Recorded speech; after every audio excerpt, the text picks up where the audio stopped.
Gravando. Vamos lá, entrou todo mundo.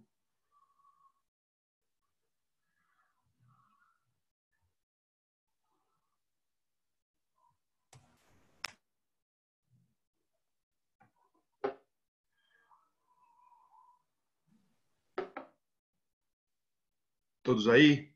O professor vai começar aqui uma brincadeirinha para a gente esperar o pessoal entrar. Vocês estão vendo aí uma tela branca? Sim.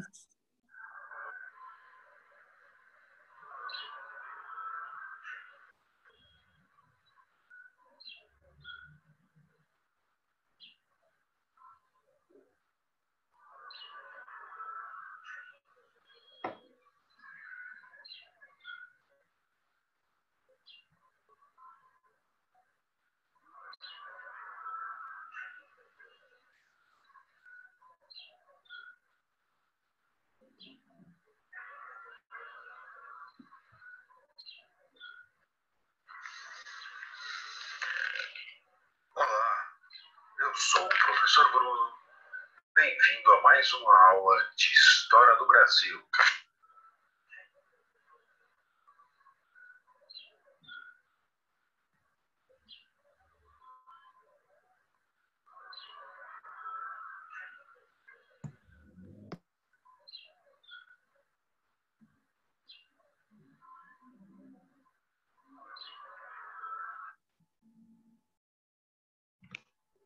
Pronto.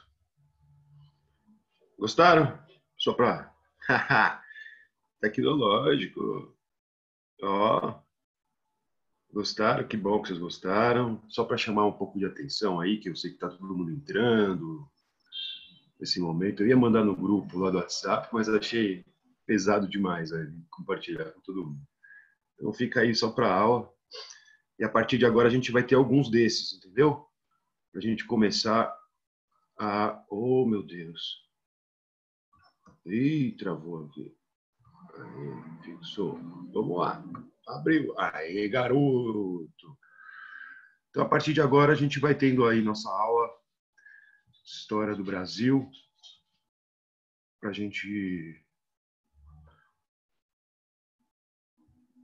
começar o nosso curso, tá bom, turma? Cadê vocês? Vocês estão aqui? Vamos lá. História do Brasil. Babá, turminha. Cadê? iPhone não.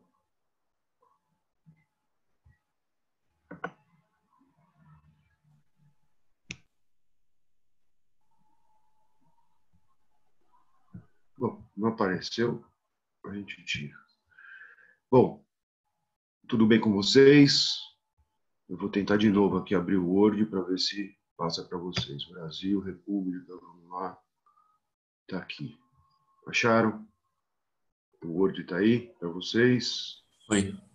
Foi, né? Então, como o professor prometeu para vocês, ó, a gente estava falando do governo Prudente de Moraes, o professor foi acrescentando aqui coisas para a aula, para poder enviar esse material. Então, falei das eleições, etc. E eu fui colocando mais dados, entendeu? Para vocês.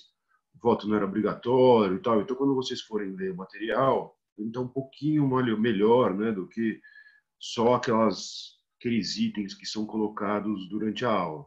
Para quem for copiar no caderno, eu falo para sempre ter um espaçozinho a mais aí. É isso, tá?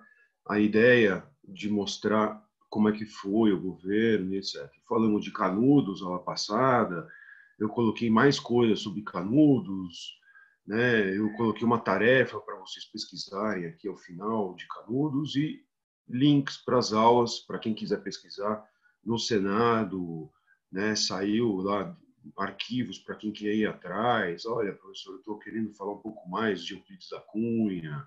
Aí eu tenho o acervo do próprio Estadão, né, que foi o jornal que mandou lá o Euclides para lá, para narrar, né, que ficou marcado grande obra aí, Os Sertões, né, de Euclides da Cunha.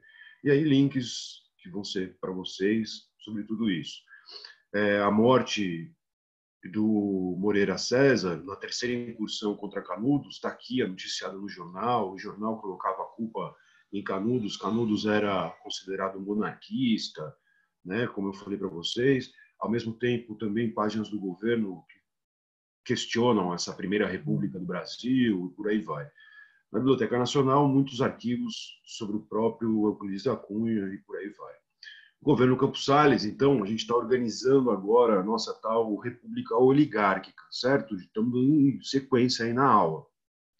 O Campos Salles, quando a gente viu, ele vai começar uma negociação aí com o seu ministro da Fazenda, chamado Joaquim Murtinho, em busca de novos empréstimos internacionais, portanto, aumento da dívida internacional no plano econômico. A gente teve uma expansão da produção de café, então isso daí traria mais recursos para o Brasil. Só que o Brasil, nesse momento, começa a sentir início, portanto, do século XX, né, quase chegando aí no século XX, começa a sentir concorrência internacional do café. Então, né, a gente aqui, a política interna brasileira está totalmente atrelada à política internacional. A gente não vai poder deixar agora de lado. Eu vou focar bastante em política internacional, mas lá para as guerras, né, principalmente nessa aula de agora, com falar de movimento operário, ou então falar lá na época de Getúlio Vargas. Porque aqui eu quero dar foco no Brasil, a quantidade de informações cada vez maior que a gente tem. Quando a gente fala desse tal de funding loan, então um empréstimo que seria adotado pelo Brasil a longa data, o Brasil ia pagar, né? Pago não devo, pago não nego, né? Só que só quando eu tiver. Então, quando eu tiver, ou seja, vou negociar em 63 anos, com taxas aí de 5% ao ano. Ou seja, o Brasil teria que crescer muito mais do que 5% ao ano. E não aconteceu. E se o Brasil faz um empréstimo planejando, né, pagar em 63 anos, o empréstimo é alto. Naquela época, 10 milhões de libras, tirando aí todas as inflações, etc., era muita grana para aquela época. E o Brasil, portanto, significa que, além de estar dependente da agroexportação, produto principal aí, café, né, lembrando que tem um pouco da borracha, lembrando que a gente tem um pouco aí de industrialização interna, pecuária em outras regiões, o Brasil tem uma dependência, portanto, da compra desse material pelo mercado internacional. E se você tem também empréstimos internacionais, você está totalmente na mão ainda. Quando eu coloco aqui Inglaterra, olha que legal, a gente está vendo ainda pré-guerra, certo? Um mundo pré-guerra, mais uma observação. Se o Brasil está fazendo empréstimo para a Inglaterra, significa que os Estados Unidos ainda não é a maior potência do século XX. Então, a Inglaterra ainda é a maior causa aí de relações internacionais com o Brasil, atritos, influências em toda a América. Isso vai ser invertido durante a guerra, certo? Então, quando a gente fala de funding loan, que eu coloquei lá moratória, ele buscava um saneamento financeiro interno do Brasil, certo? O que se fala muito hoje, né, disso, né? Hoje é muito falado isso, né? O Brasil não está ainda, né, mas já está em vista negociações de empréstimos. Hoje é feito pelo Fundo Monetário Internacional. Isso daí é estabelecido a partir das conferências internacionais, principalmente após guerra, do mundo pós-guerra, aí durante a Guerra Fria, né? O Fundo Internacional, o Fundo Monetário, o FMI, determina, né? Então você vai pegar esse dinheiro e vai investir em quê? Depois você precisa me pagar. Então, esse saneamento financeiro para combater, portanto, a recessão, como eu coloquei para vocês. Só que a inflação significa aumento de custo de vida.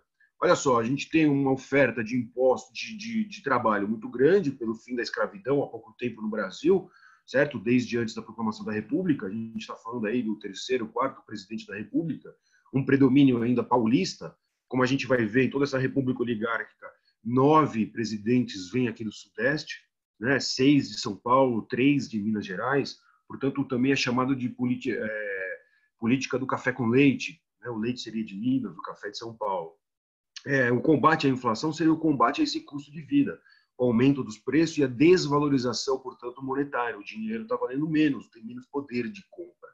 Então, se o dinheiro tem menor poder de compra, se você está pegando empréstimos de fora, significa que sua dívida está cada vez maior, né? Então, a dificuldade que se vivia naquele momento, né, do governo aqui, principalmente já Campos Salles, também vivia um momento interno dessa inflação gerada pelas políticas anteriores, pela política que eu coloquei para vocês, um plano econômico que deu ao nome de encilhamento, né, que a gente comumente é chamado aí de encilhamento. emissão de papel moeda sem lastros financeiros e etc., que geraram aí uma circulação de moeda muito gigante no Brasil nesse momento, né? E se tem muito papel, o papel perde mais valor ainda, né? E aí, quando o Joaquim Murtinho começa a mexer nos impostos aqui internamente no Brasil, isso daí gera uma menor importação. Se tem menor poder de compra, ou a desvalorização monetária, significa menor importação. Isso seria, né, às vistas atuais, um estímulo, portanto, ao desenvolvimento interno do Brasil, né? O que não é visto naquele momento, porque o Brasil ainda não tem um parque industrial saudável ou um parque industrial básico para poder suprir todas as dependências internas para a necessidade de desenvolvimento. Então, depende muito para ampliar porto, para fazer ferrovia, para fazer tudo isso. A Inglaterra é a principal credora do Brasil nesse momento. Depois vem a França, depois vem a Alemanha, os belgas e lá, por último, vem os Estados Unidos. Os Estados Unidos, ele recai aqui para vocês, na aula passada, numa política de empréstimos, mas de empréstimos privados, de banqueiros privados e por aí vai. Então, seriam políticas mais pontuais, como ferrovias, como a gente viu lá nos Estados Unidos, eu falei para vocês que gerou a grande guerra chamada de contestado.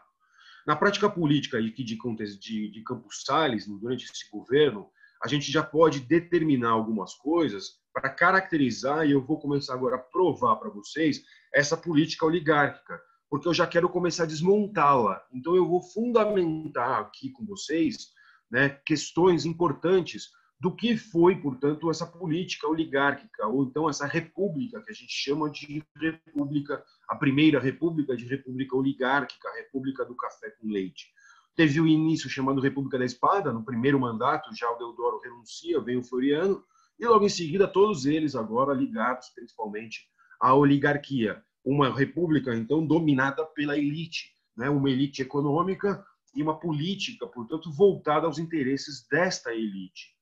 Então, a gente vê alterações eleitorais, mudanças que vão sendo implementadas naquela Constituição por decretos, por ordens de leis, para fortalecer isso que a gente chama de república oligárquica. Como assim, professor? O que significa isso? Calma, vou chegar lá. O arranjo político, portanto, que se fala nesse período, são arranjos políticos fortalecidos pelo presidente da República, que deram cada vez maior poder às lideranças locais, às lideranças, portanto, dos municípios, às lideranças distritais ou de governos aí, né, de estados. Naquela época chamavam-se de presidente de estado, tudo bem? Não era o governador do estado, era o presidente de estado. E no fundo, a gente está falando que quem manda naquela região, uma herança, portanto, que vem aí da época imperial, né, o Brasil ser ainda predominantemente aristocrático, com predomínio, portanto, dos latifúndios, os grandes donos de terra e proprietários de terra, são os coronéis, né? Então, esse coronelismo, né, que a gente vai chamar aí, vai dar muita característica, é muita a base de tudo isso. Eu vi uma dúvida sendo levantada antes de eu começar a política dos governadores. Pois não, quem que foi eu perdi aqui, agora não aparece mais para mim. Foi eu, Bruno. Oi, a Natália. Oi, Natália. Bruno, eu estou com um pouco de dúvida ainda na questão da crise do encilhamento. A Inglaterra emprestou dinheiro nessa crise, por isso que eles têm essa dívida com eles agora ou não? Não, agora é um novo empréstimo. O Brasil já tinha dívida com a Inglaterra, tá? Uma dívida. Essa dívida veio da onde? Essa dívida veio desde o Império, desde o pagamento lá do reconhecimento da independência. Ao longo de todo o segundo reinado, alguns novos empréstimos foram feitos. O Brasil, né, no caso Dom Pedro, ele busca outros grupos que vão ligar, né, a ideia deixa eu pôr aqui o encilhamento. Onde está o encilhamento? Ficou para trás. Bom, o Brasil, quando o Dom Pedro viaja ao exterior, ele vai para o Egito tentar buscar aí, falar de represas, são engenheiros que ele quer trazer para o Brasil, conhecimentos técnicos, ferrovias que ele quer trazer quando ele vai para os Estados Unidos, dos ingleses. Ele tenta desprender um pouco da Inglaterra. Para quê? Olha, Inglaterra, se você, eu estou defendendo a Inglaterra, mas tem outros caras que estão querendo me emprestar. É mais um jogo diplomático, na verdade, do Dom Pedro.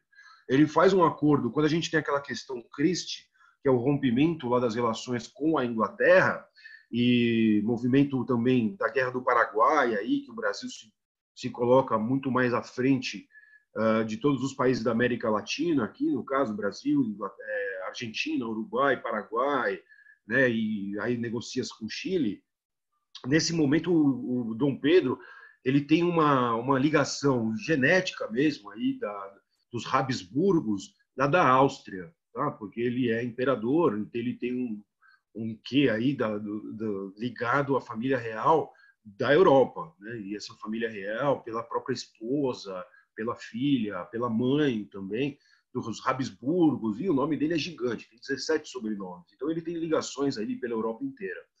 Além de tudo isso, ele busca algumas coisas com os belgas. Então, é o rei da Bélgica, nesse momento, que vai fazer a negociação e o restabelecimento do Brasil com a Inglaterra, né? Por mais e da causa ganha para o Brasil. O rei da Bélgica é esse que saiu nas notícias, falando agora muito pouco tempo atrás, sobre as quedas de estátuas lá na Bélgica, na Europa, que derrubaram estátuas, jogaram algumas estátuas no fundo do rio ali, depois pegaram de novo, foi para um museu. Esse rei que era o colonizador do Congo e etc. Então, a Europa, Estados Unidos, né, e grandes potências capitalistas estão na divisão ali do imperialismo sobre a África e a Ásia, né? Então, eles estão buscando uma nova prática, o neocolonialismo, etc. Nisso, o Brasil começa a perder espaço, porque o Brasil era o grande fornecedor da Europa, né? E agora fica dependente só do café. Quando vem a República, essas novas negociações também vão ser atraídas. O Brasil segue nessa dependência. E agora, quando eu estou colocando para vocês o Campos Salles, veja, o Brasil está devendo. E a Inglaterra fala, porra, você já está devendo há muito tempo para a gente, né? O que eu vou fazer com você é, eu vou te emprestar dinheiro, e o Joaquim Murtinho fala, tá bom, eu não vou mais pegar dinheiro emprestado, eu também não vou pagar a dívida por 4 anos. É uma espécie de moratória, ou seja, devo, não nego, vou pagar daqui 4 anos, mas, no outro sentido, a Inglaterra fala, eu vou te emprestar, mas também não vou te emprestar mais, chega, né, cara, vou te mais 4 anos, se vira com essa grana aí também. Então, do encilhamento, o que aconteceu? A dívida, né, a sua pergunta, Natália, a dívida que o Brasil tinha, quando emite mais papel moeda, tem mais papel moeda circulando dentro do Brasil, gera-se aí algumas empresas, algumas são falidas, mas algumas permanecem. Tem um jogo aí historiográfico falando que foi promissor, não foi promissor, enfim. A desvalorização do dinheiro também repercute nesse momento em que o dinheiro do Brasil vale menos ainda.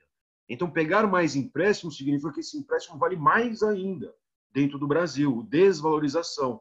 Se desvaloriza a moeda do Brasil, né, se o real, naquela época não era o real, mas se o real está desvalorizado perante a libra da Inglaterra ou o dólar, significa que pegar empréstimo, o empréstimo vale muito mais ainda, né, dentro do Brasil. Então, em vez da gente estar caminhando a uma independência internacional, a gente está aumentando essa dependência internacional, né? E o que a Inglaterra e todos os países que a gente sabe do mundo industrializado não querem é país que, né, entre na competição internacional industrial. Então, o Brasil, mantendo essa dependência e mantendo uma política agroexportadora, para os europeus está alinhado toda essa política aqui. E para isso, então, né, o Brasil precisa garantir internamente, né, a manutenção desses grupos, desses grandes grupos, dessa elite, portanto, aristocrática, no poder.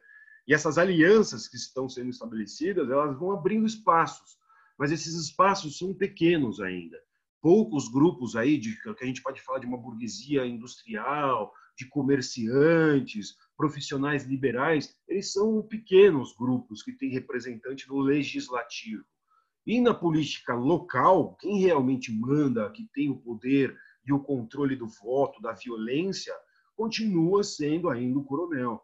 E a gente não se engane, viu, gente? Falar de coronelismo não é só no campo, não. Nas cidades. Como a gente viu ali Canudos, como a gente viu Contestado, como a gente viu a revolta da vacina, a polícia, né, e a segurança pública está na mão desses caras. Então, portanto, qualquer movimento, qualquer levante, qualquer greve nesse momento contra a ordem está sendo reprimida, está sendo usada a força de segurança, a força pública, portanto, que é a segurança, que é a polícia, o exército e etc., estão na mão desses grupos. Então, portanto, são reprimidos, né, fortemente.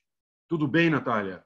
Né? Tudo bem? A crise do encilhamento foi uma liberdade de emissão de papel moeda por diversos bancos. Não se enganem, né? Naquela época não tinha tanto banco assim no Brasil como tem hoje. Tem tudo assim, o total de banco, eu digo assim, banco mesmo, de a casa ali, o lugar que você vai no banco, naquela época não devia passar de 20, certo? A grande maior parte aí uns 10 em São Paulo, uns 5, 6 lá em Minas Gerais, em Rio de Janeiro, aí tinha um lá em Recife, um na Bahia, outro em outro lugar no Sul e acabou. Entendeu? O banco, não é que é um banco que tem várias agências.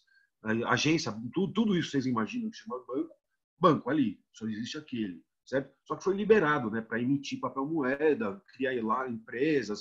Os caras fizeram aí isso é um grande, para quem faz economia, isso é um grande aprendizado. Os caras passam aulas estudando essas políticas. Isso vai alterar as políticas de empréstimos, que é o que é feito hoje em Minha Casa Minha Vida, o que o Paulo Guedes está querendo fazer aí, né, de construir casas, de dar valor. Você precisa, né, você vai pegar um empréstimo hoje de banco, você vai dar alguma coisa em troca. Você precisa ter um trabalho, você precisa ter uma casa, você vai assegurar que se você não pagar, né, os caras tomam algo de você para pagar aquela dívida, senão quebra tudo. Foi o que aconteceu em 2008, né, naquela grande crise de 2008, né, no boom aí que a gente teve ligado do mercado financeiro com o imobiliário. Tudo bem? Outra dúvida, eu vi alguém levantando a mão, quem foi? Eu perdi aqui, não aparece para mim. Ninguém? Nada? Sumiu? Professor, Alguma... Oi? Quem está falando? Essa solicitação de empréstimo à Inglaterra, ela foi, a gente, tipo, a gente teve que fazer teve que solicitar esse empréstimo por conta da crise do encilhamento? Também. Tá? Não é para sanar a crise do encilhamento. A ideia aqui é um saneamento financeiro. Então, o Joaquim Murtinho ele tinha uma política o seguinte: vou diminuir os gastos do governo, eu vou diminuir, portanto, todas as despesas que são colocadas internamente no governo. Ele diminui isso, diminui gasto, diminui tudo isso, significa não geração de emprego. Não gera emprego, não gera renda. Não gera renda, não gera compra. Tem menor circulação de moeda, só que a moeda está valendo menos, então ele não conseguiu controlar a inflação. Essa dívida aí, esse problema, né, econômico, para a grande maior parte da população, vai seguindo. Né?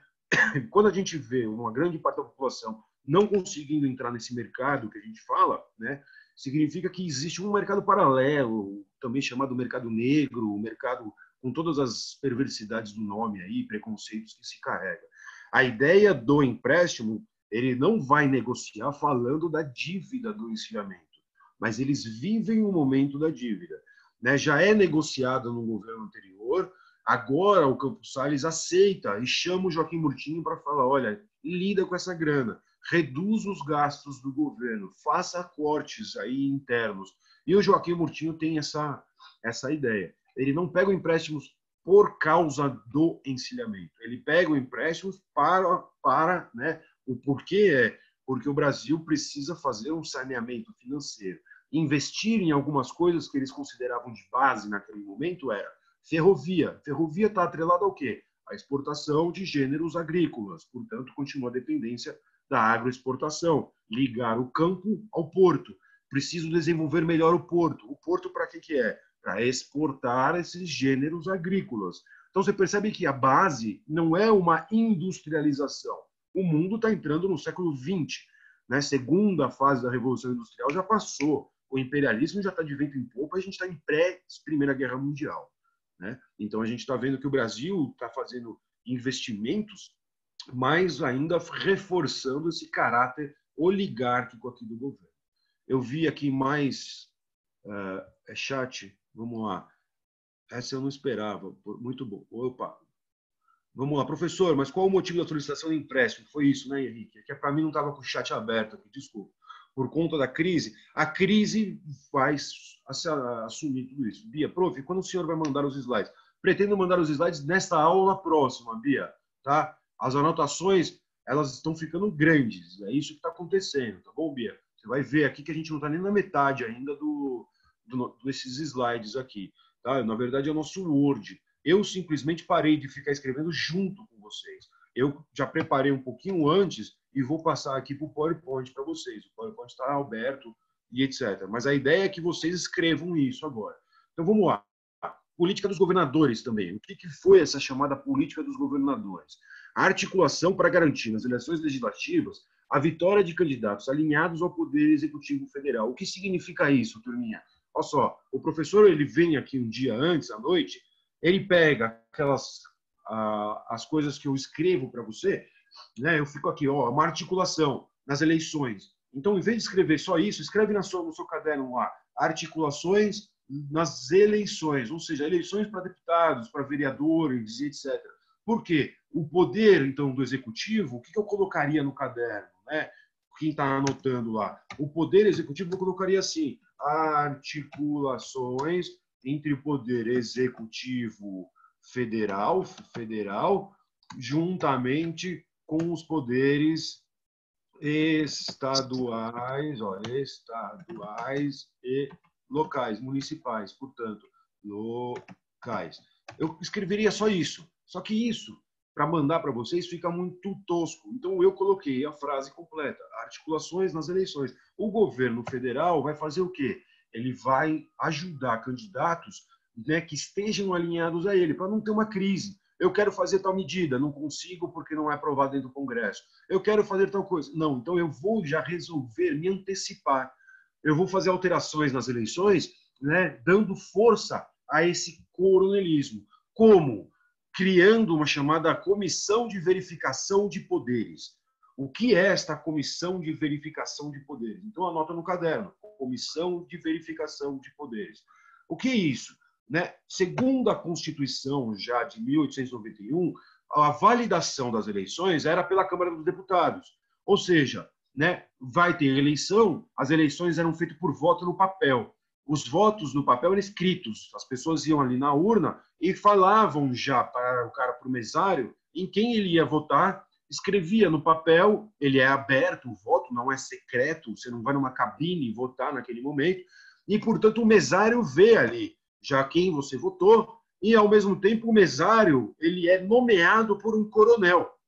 Esse cara, ele já vai pôr ali, ou vai te pressionar anteriormente sobre esse voto. Ou ele mesmo, que depois vai mandar esses votos para a validação na Câmara dos Deputados, que geralmente são vereadores, são ligados aos coronéis. Esses caras vão pegar a oposição ao governo e fazer fraude, eles vão corromper os sistemas, eles vão marcar errado, né, propositalmente, etc. O que significa que a oposição tem cada vez menor chance de ganhar cargos aí, ganhar aí também, sei lá, não só cargos públicos, mas também ganhar as eleições para vereador, para deputado federal, para o Senado, certo? A oposição recebe, chama-se no momento de degola, ou então eles são impugnados, vão falar que a candidatura dele é impugnada, que ele não pode, etc. Eles vão falar, vão fazer a corrupção, e era comum a corrupção durante todo esse período no Brasil, certo? Uma herança aí que a gente tem no Brasil. Então, o voto sendo aberto, olha quando eu coloquei aqui, eleições, voto aberto. O que significa isso? Não secreto. Fraudes eram comum. E o controle dos votos, portanto, algo muito normal nesse período. Ou seja, a força e o poder e exercimento do poder, né, o exercício do poder nesse momento, eram dos coronéis, né, o mandonismo local, as regiões que se faziam as eleições.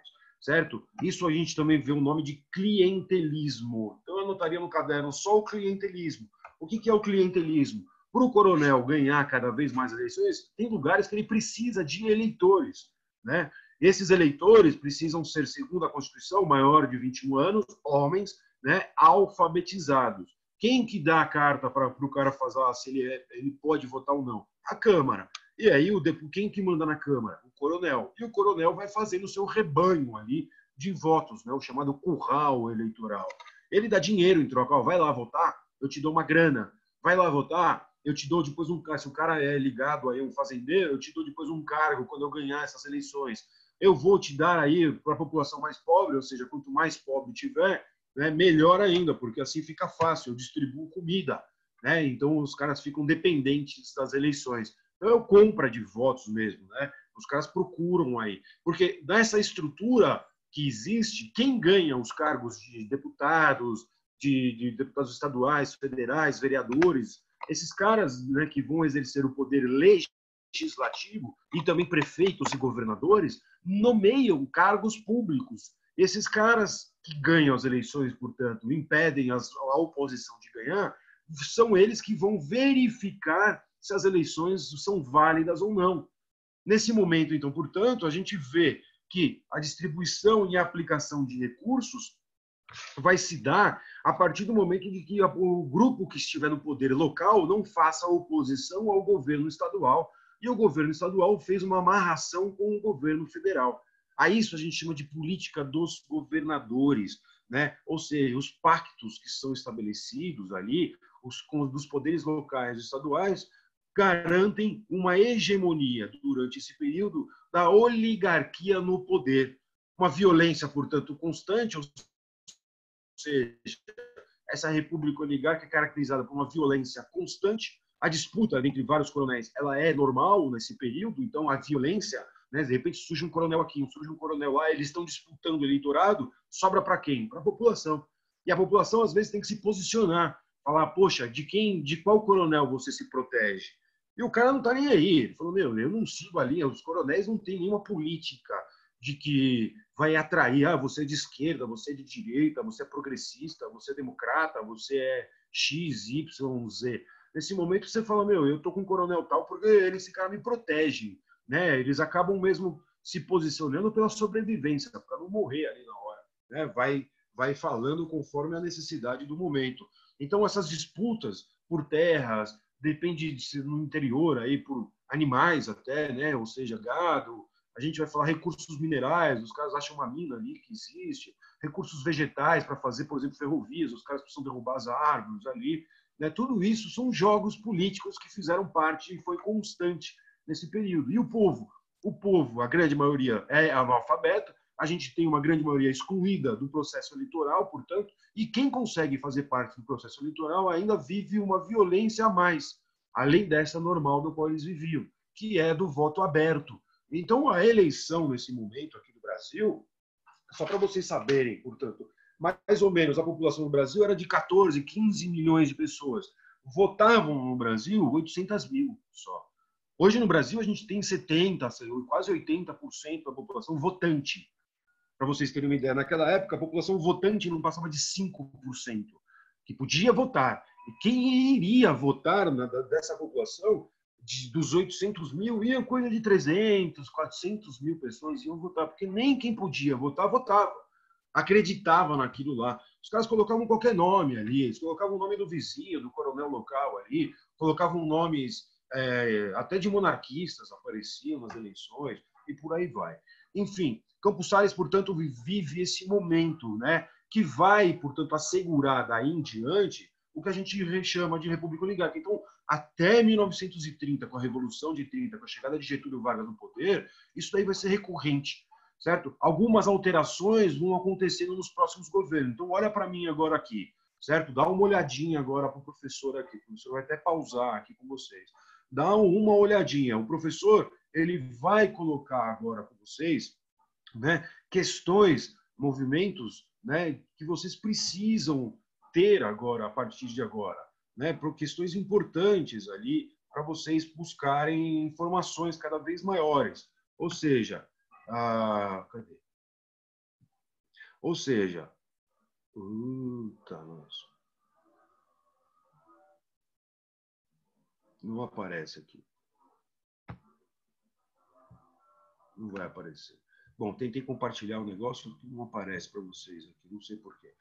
Bom, enfim, o que vai acontecer a partir de agora são variações em governos e estados, do qual eu vou usar, todos eles fizeram parte dessa ordem oligárquica. Existem exceções, professor? Sim, governo Hermes da Fonseca lá, que a gente vai ver alguns episódios importantes, mas já para destruir a ordem oligárquica. Professor, existem outras movimentações ligadas à destruição de tudo isso? Sim. Então a gente vai começar a perceber, eu ia repartir uma aula com vocês, começar a perceber, então, portanto, algumas atitudes em alguns governos que fizeram parte de tudo isso. Tudo bem, turma? Então, a partir de agora, dá uma olhada. Né? Governo de Rodrigues Alves, a gente tem a expansão da borracha. A borracha, ela entra no mercado internacional, né, extraída das seringueiras, portanto, da Amazônia, principalmente, né, tiravam o látex, que é tirado, extraída das árvores ali na Amazônia, principalmente da região da floresta amazônica. E nisso, né, mostra a importância, portanto, de comprar o Acre da Bolívia, que seria uma expansão dessa borracha. Como eu falei para vocês, esse momento também é de, né, industrialização e transformações da cidade, por exemplo, do Rio de Janeiro, com a famosa revolta da vacina que a gente viu naquele período. O fim da revolta da vacina, a gente viu que as pessoas eram deportadas para o Acre, né? Pessoas eram levadas para lá para ocupar aquela região, aumentar a extração de látex, para, portanto, exportar cada vez mais tudo isso. O governo de Afonso Pena, já na sequência, depois de Rodrigues Alves, vai viver um período chamado Convênio de Taubaté. O que é o convênio que a gente chama de Convênio de Taubaté? Uma reunião que ocorreu, né? Uma reunião, portanto, que ocorreu ali em Taubaté, portanto, aqui no Vale do Paraíba, né? Na região que vai entre São Paulo e Rio de Janeiro. Os caras se reuniram em Taubaté, os grandes latifundiários, principalmente aí de café, do Rio de Janeiro, de São Paulo, de Minas Gerais, né? E falaram sobre uma política que o governo tinha que se preocupar a partir de agora com uma safra que estaria saindo de café altíssima. Então, o medo de que a grande oferta de café caísse no mercado de uma vez só, e o governo precisaria, então, portanto, atuar nesse mercado.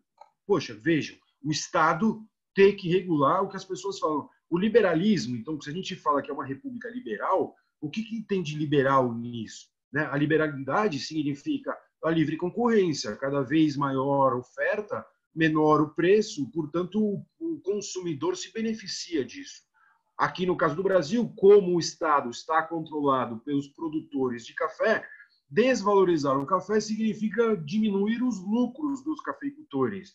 E os caras vão convocar o Estado a não permitir com que isso daí aconteça. Né? Vai sair uma grande safra de café, a concorrência internacional do café, principalmente vindo da Ásia e da América Central, chegando na Europa, está desvalorizando o preço do café, a oferta de café, portanto, para a Europa cada vez maior, e o Brasil, portanto, vai fazer uma intervenção econômica na produção, na política aqui do café. Como? O Brasil decide, portanto, em comprar e estocar o café excedente, né, ou seja, o que sobra de café, para não jogar muito café no mercado e ter uma regulação sobre isso. E o Estado, o que ele faz? Ele compra, estoca, né, e na hora de vender, ele ganha uma porcentagem sobre isso daí, né, sobre essa venda das sacas de café. Chega a 10% aí do que era do mercado. Lembra que nesse período a Bolsa de Valores era em Santos, né, nesse momento. A Bolsa, né, de Santos era chamada Bolsa de Café. Lá negociavam grandes ações do mercado financeiro, professor? Não. Negociavam variações do café. Era café arábica, café X, café Y, café tal, café novo, café velho, café com mofo, café sem mofo e café caro, café barato.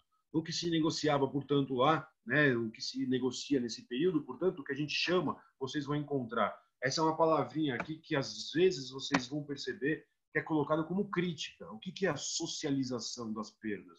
Ou seja, significa que o Estado é liberal, né, para os lucros das pessoas privadas, mas na hora de perder, os cafeicultores não vão perder sozinhos, vão perder com o Estado. Vamos dividir as perdas dos cafeicultores, que é uma elite oligárquica local só de uma certa região do Brasil, com o Brasil inteiro. Né? Imagina o cara lá do Nordeste, do Norte, do Sul, tendo que pagar pelas dívidas criadas pelos cafeicultores aqui do Sudeste do Brasil. Né? Então, essas negociações de empréstimos, o governo do Brasil vai fazer negociações por novos empréstimos, né, de café aqui. Ao mesmo tempo, fazer propaganda para que não se produza tanto café ou que não vendam café ao mesmo tempo. controle cambial, então os caras vão exigir que o Estado faça cada vez mais um controle da desvalorização ou variação da moeda. Ou seja, para quem exporta café, pensa comigo agora aqui, anota, por que o professor escreveu isso daqui, ó? Controle cambial. É interessante o controle cambial em qual sentido? Veja, se eu exporto café, eu recebo em libras, em dólar, certo? Eu recebo com a moeda da qual eu vendi lá no exterior. Se eu recebo naquela moeda, eu prefiro que aquela moeda valha mais do que aqui o dinheiro do Brasil. Quando eu trago essa moeda para cá, eu ganhei mais, não menos, certo? Então, para esses caras aqui, a desvalorização cambial é positiva. Para o Brasil, não, como a gente viu anteriormente lá. Então, é uma briga com o governo, né? Vários ministros aqui vão ter essa briga com os cafeicultores, e os cafeicultores mandam no poder. Então, a gente percebe que a política do Estado, nesse momento, nada de educação, nada de resolver as favelas, etc. Ao contrário, né? Exclusão, cada vez mais um mandonismo, violências, etc. Novas taxas para plantações, ou seja, quem vai plantar novo vai ter que começar agora a pagar, né, o controle sobre isso. E uma propaganda que o governo, olha que legal, que o governo vai investir lá internacionalmente. Então, a gente vê na Itália, na Alemanha, Portugal, Espanha, né, propaganda do governo brasileiro para vender café. Olha só, consumam o café do brasileiro, da melhor qualidade. Né? Olha que coisa. Né? Então, o governo do Brasil mostrando, portanto, aqui veio, certo? São esses governos que a gente está vendo, essa estrutura que vai predominar nos governos, portanto, Nilo Peçanha, Hermes da Fonseca, e por aqui vai se seguindo. Eu fui anotando algumas coisas para vocês, até a gente chegar na política do Washington Luiz, que seria a aula de hoje. Só que a gente está vivendo um momento que é pré-guerra, certo? O governo de Venceslau vem a revolta do contestado, que eu já falei aula passada, a revolta da vacina. Falta falar sobre alguns outros movimentos urbanos que eu vou encaixar agora aqui, certo? Em Nilo Peçanha. Movimentos urbanos importantes que vão aí levar outros movimentos também a mudanças grandes, né, na política internacional. Nossa aula vai até 9h30, turma? Às 10. Ixi, me perdi agora aqui. Vai até às 10. Às 10, né, turma? Nossa, meu relógio aqui mudou. Diga, alguém levantou a mão. Professor, nessa época todos os estados partilhavam das decisões políticas? Todos não. Mas, vejam bem, eu vou aqui. Professor, motivo da solicitação de empréstimos, as anotações, aqui. Professor, nessa época todos os estados já partilhavam das decisões políticas? No Senado. O Senado, a característica de existir duas câmaras, então tem a Câmara dos Deputados e a Câmara do Senado, certo? São dois, o bicamarismo que a gente tem aqui no Brasil, né, essa divisão do legislativo. No Senado são representantes dos estados. Na Câmara dos Deputados são deputados eleitos aí por votos e por aí vai. Então não é, né, dividido por estado. A representação política não é, né, da parte federativa. Então existiam dentro do legislativo interesses de outros grupos. Só que aí que entra essa política dos governadores. Para apoiar essa política dos governadores lá da região sudeste, os coronéis do Nordeste, Norte e Sul do Brasil que estejam alinhados a esta política do governo, né, do governo federal, vão ganhar as eleições lá, através dessas manipulações, dessas fraudes. Por quê? Quem que vai dar aval se aquela eleição foi validada ou não? Ganhou a eleição o prefeito que eu não gosto. Essa comissão verificadora de poderes, né, um grupo, portanto, de deputados que está já alinhado ao governo federal, vai impugnar a eleição, vai falar que foi fraudada, enquanto eles mesmos estão praticando a fraude. Isso era recorrente, turma. Isso era recorrente. Tá? Houve um destaque único dos estados cafeicultores que partilharam. E o destaque é maior dos cafeicultores, porque a gente chama de café com política, da República do Café com Leite.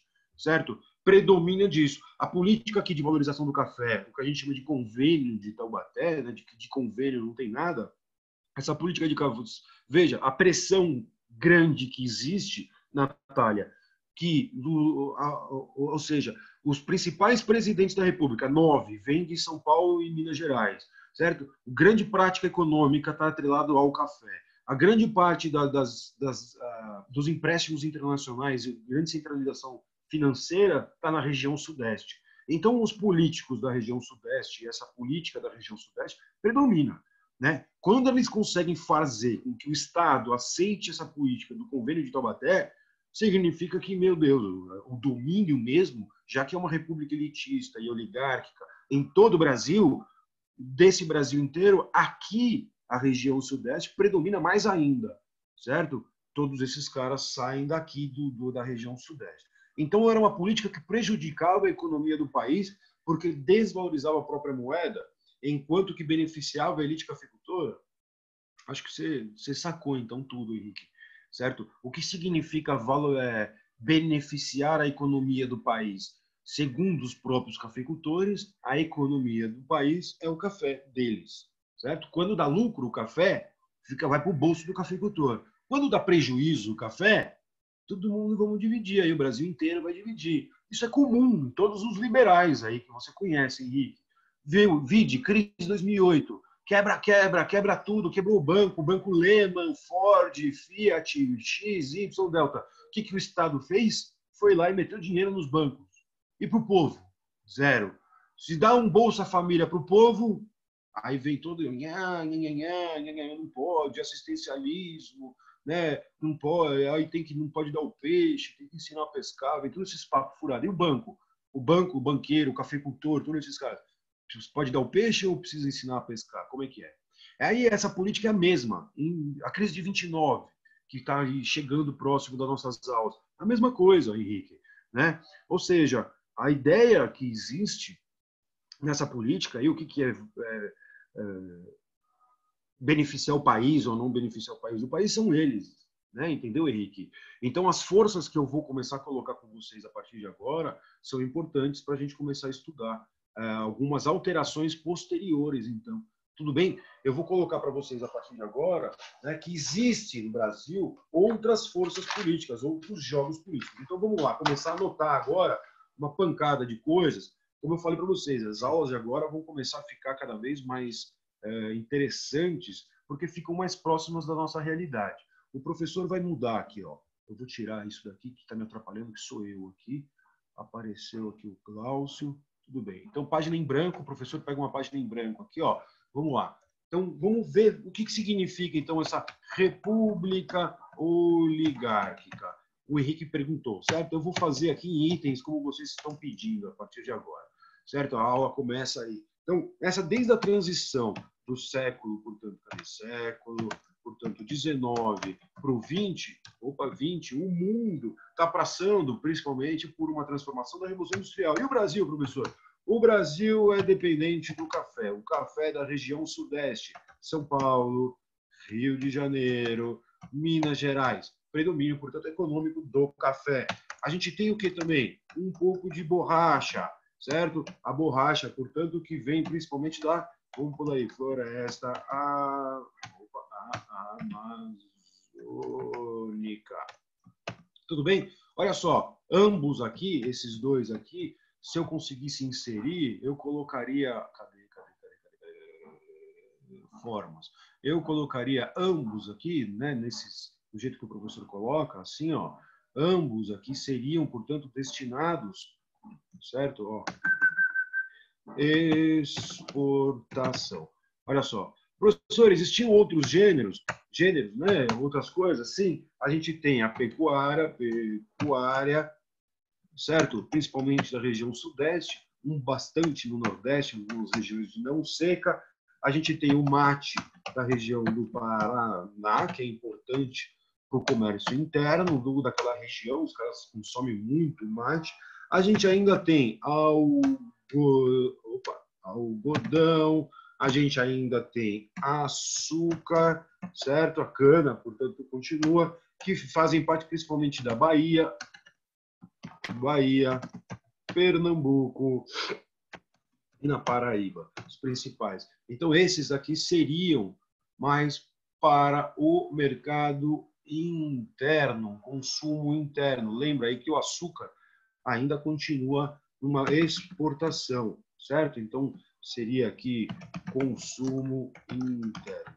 Vejam, né? O predomínio, portanto, de gêneros agrícolas. A gente não está falando aí de gêneros industrializados. Então, o que o cara vai falar? Quando eu for aumentar impostos e tarifas, significa eu vou taxar os produtos que vêm importados da industrialização de fora. né, para tentar incentivar grupos industriais aqui, certo? A gente tem algumas, né, atividades industriais. Então, no século, vou colocar aqui, o século XX, a gente vê algumas atividades industriais. O que significa isso? Uma ampliação de uma burguesia. Tradução: comerciantes e também donos de fábricas aqui, certo?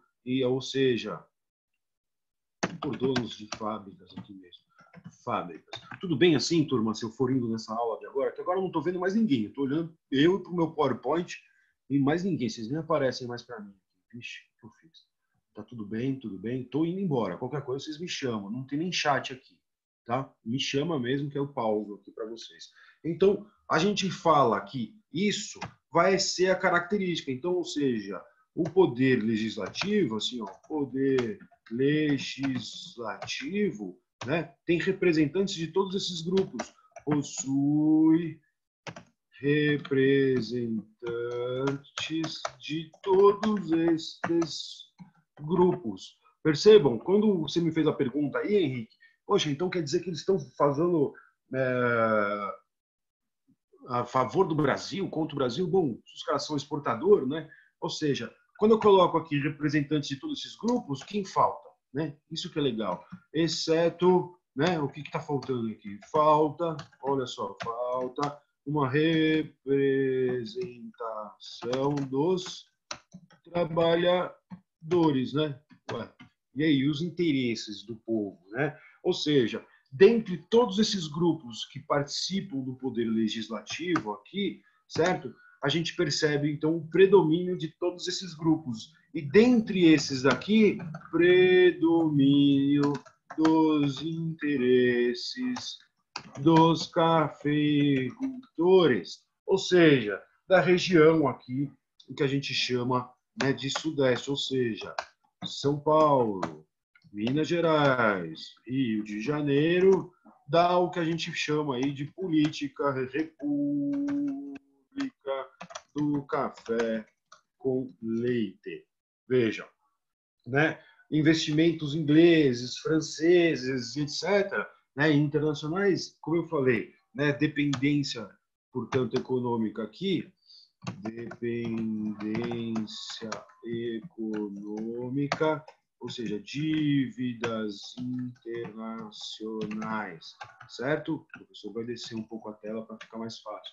Dependência econômica, dívidas internacionais, tradução, principalmente Inglaterra, França, Bélgica, e por aí vai, certo? A gente tem os principais aqui. O que esses caras investiam nos investimentos internacionais? Portos, ferrovias, certo? A gente tem algumas industrializações, ou seja, urbanização. Vamos lembrar da revolta da vacina, como foi o Rio de Janeiro, certo? Não precisa anotar aqui, né? São Paulo, Minas e Rio de Janeiro, esses caras são quase todos os presidentes do Brasil, da República Oligárquica, portanto, representando os interesses desse grupo daí. Então, agora eu preciso falar com vocês, então, como eu estava falando na aula passada, nesse finalzinho de aula, tudo bem até aqui? Se eu fosse representar a economia da República Oligárquica, olha só, né, para quem me pediu aí, ó, certo? República Oligárquica, eu falaria isso. Predomínio do café, então são todos esses caras. Como é que é o Congresso, professor? Você olha para a economia e olha para a política, é mais ou menos a mesma coisa. Olha só, o poder legislativo, portanto, né, ele tem o predomínio desses grupos aí, certo? Professor, então vamos falar um pouco mais aí da sociedade, tentar entender um pouco melhor, né, outras práticas que ocorriam no Brasil. Bom, falei para vocês nos centros rurais, Canudos, Contestado, falei do Juazeiro, falei de alguns movimentos que são ligados aí pela historiografia, quando eles vão contar, fala que o pessoal era louco, que era messiânico, muito religioso e tal, sempre para divergir um pouco, né, do assunto principal, que é a fome, a miséria, a seca, a falta de políticas do Estado com relação a essa população. Então, a partir de agora, a aula de agora, né, a partir desse momento, vamos falar de um movimento dos centros urbanos, já que a gente vai começar a falar de uma certa industrialização. Então, eu vou falar aqui movimento operário. O que foi esse movimento operário, professor? O que aconteceu, né, no Brasil? Uma industrialização. Para falar de operário, portanto, a gente precisa falar, né, dessa industrialização a partir de agora. Ou seja, a partir de uma industrialização, certo? Nos centros urbanos, portanto, das cidades, surgem aí novas forças. Até, portanto, 1907, certo? Então vamos por aqui, até 1907, o principal polo industrial do Brasil era o Rio de Janeiro. Até 1907, o principal polo industrial era o Rio de Janeiro. A partir de 1907, após 1907, configura aí São Paulo. Beleza? Ou seja, nessa região aqui, sudeste, ou seja, sudeste do Brasil, significa que concentravam 47% do capital investido. Aqui na região sudeste, significa que esses caras tinham quase 40% dos trabalhadores do Brasil. Então, a gente está falando de uma região importante. É por isso que eu vou focar a aula agora aqui nessa região, que é a região sudeste, da industrialização e da urbanização, que foi maior e principal nessa região sudeste. Não que não ocorressem movimentos e ligações de movimentos com outras regiões do Brasil, que são também importantes. Então, esses caras vão lutar a partir de greves, a partir de paralisações, criações de sindicatos, etc. Eles são conquistas, né? Conquistas dos trabalhadores que vão alterar o quadro principalmente. Quais são essas lutas, né? O que esses caras querem conquistar? Porque não existia regulamentação de trabalho, não existia carteira de trabalho, não existia nada disso. O Brasil, nesse momento, portanto, né, pouco era industrializado e nas indústrias trazia, dentro das indústrias, muito daquilo que era o Brasil antes. Então, tinha certa, quase que, a gente pode falar, capatazes dentro da própria indústria. O trabalhador tinha que trabalhar, não tinha regulação de horário, o homem ganhava mais que a mulher, crianças podiam trabalhar naquela época, não tinha regulamentação de trabalho feito das mulheres. Então, esses caras lutavam, nesse momento, pelo descanso semanal, olha lá, dá uma descanso semanal. Esses caras lutaram pelo direito às férias, certo? Esses caras lutavam pela regulamentação do trabalho infantil e feminino, certo? Por que as mulheres até hoje ganham diferente dos homens em fazendo os mesmos trabalhos? Esses caras queriam, portanto, assistências, por exemplo, assistência médica, assistência quando o cara morreu no trabalho, dentro de uma máquina. Os caras jogavam no meio da rua, né? Agora o cara é responsável, pelo menos, pagar o funeral do cara, né? Da família dele, o cara estava trabalhando lá, né? Então, esses caras, né, principalmente aqui, ó, acidentes. Esses caras, então, viviam, né, nessas lutas. Os movimentos que a gente vai chamar agora de movimento operário é um movimento de organização dos trabalhadores a partir desses trabalhadores quando eles começam a crescer cada vez mais nos centros urbanos, né? Isso significa, portanto, que esses caras tinham que a realidade, ou seja, tinham que viver, né, numa realidade com salários baixos, certo? Uma situação, trabalhos insalubres. Dúvidas? Eu vi alguém levantando a mão. Diga.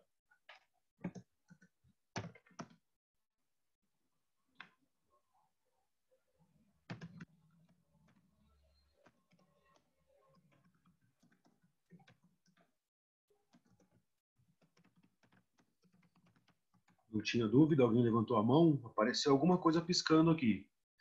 Bom, estou seguindo. Porém, esses caras viviam, portanto, com baixos salários, a população, a ideia era cada vez maior lucro das empresas, né?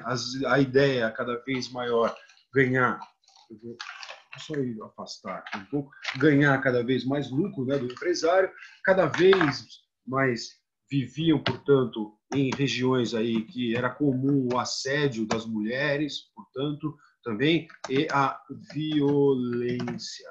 certo? Era comum esses caras conviverem com tudo isso. Além de tudo, qualquer organização de trabalhadores nesse momento era visto como uma repressão, já que esses caras estavam no poder e esses caras do poder usavam a força pública, portanto, para reprimir. Então, repressão, certo? Policial, à organização e aos movimentos, principalmente dos trabalhadores, movimentos que se organizavam nesse momento. Então, a gente percebe que os trabalhadores vão começar a se unir, se organizar cada vez mais. Fábricas que crescem, né? Existiam aí 10%, 15% de fábricas, né, que vão lutar, né, de trabalhadores, 10% de fábricas que têm trabalhadores com mais de 500 trabalhadores. Então, é pouca fábrica, né? Já tinha pouca fábrica, e das poucas que tem, essas daí, 10% tinham 500 trabalhadores. Isso vai crescendo. E o trabalho dessas fábricas eram indústrias têxteis, certo? A principal indústria desse período é a indústria têxtil. Isso vai se mudando, né, ao longo das décadas. Então, estou falando desde 1907, 1910, 1915, 1920, década de 20, né, até chegar em 30 com Getúlio Vargas, que isso tudo vai mudar bastante. Mas até lá, então, a gente significa que esses caras vão começar a se organizar através de panfletos, jornais, criam um próprio jornal. Então, muito da população das cidades desse momento também são integrantes aí de imigrantes que vêm de fora. Então, até jornais e sindicatos eram organizados em línguas estrangeiras. Esses caras escreviam em espanhol e em italiano para cada vez mais chamar os trabalhadores para uma organização. E os imigrantes, como a gente sabe, eles têm uma herança, principalmente da Europa, né, pela organização dos trabalhadores da Europa, pela luta que teve em todo o século XIX lá.